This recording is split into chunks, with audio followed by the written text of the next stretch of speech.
I've got the last one, number 5. So they choose the cheapest builder as if that's a good win for them. One I like to always refer to with people is the what's called the good, cheap, fast matrix. What it says is you can only choose 2. So it's cheap and fast, it won't be good. And if it's cheap and good, it won't be fast. And last of all, if it's fast and good, it won't be cheap. And if you just remind yourself of that every time you're trying to work out where my pricing's at. If you're expecting to pay bugger all, then expect something's going to be compromised in that, is really what it's saying. So if you're really driving down on price, something's going to be compromised, whether that's service, whether that's quality, whether that's inclusion. There's going to be a reason why that builder is cheaper, significantly cheaper.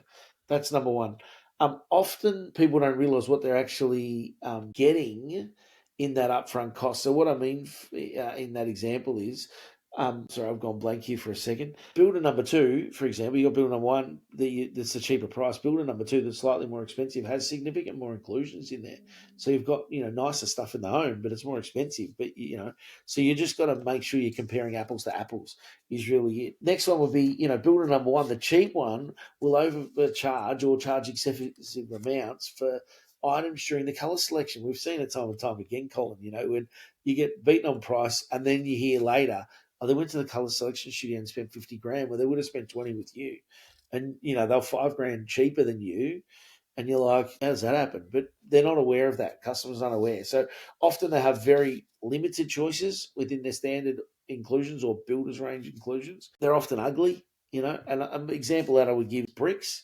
And we both worked for a builder where they prided themselves back then that they had ugly and uglier were the first 2 bricks that you got to choose from, because they wanted you to upgrade. That was part of their plan. Yeah. But they were ugly and uglier. They were really rough, right? Yeah. So you knew everyone was going to go and spend more money, and that's part of the plan, right? So just ask those questions. How many am I getting? Can I see it? Can I go and do a tour of your colour selection studio? If you're doing it off a colour board, what do those colours look like? Don't just assume, so you know what you're getting. An example would be one builder gives you 2 bricks to choose from. That's their builder's range.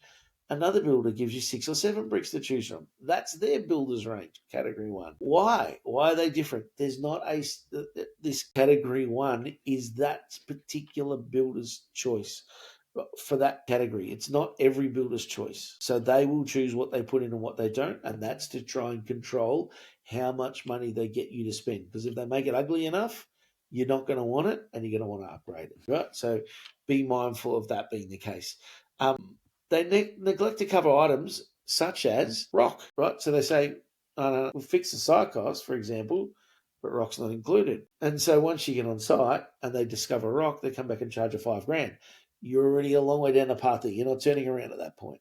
So they may have a provisional sum in your contract for rock, as an example. These are things just to be aware of.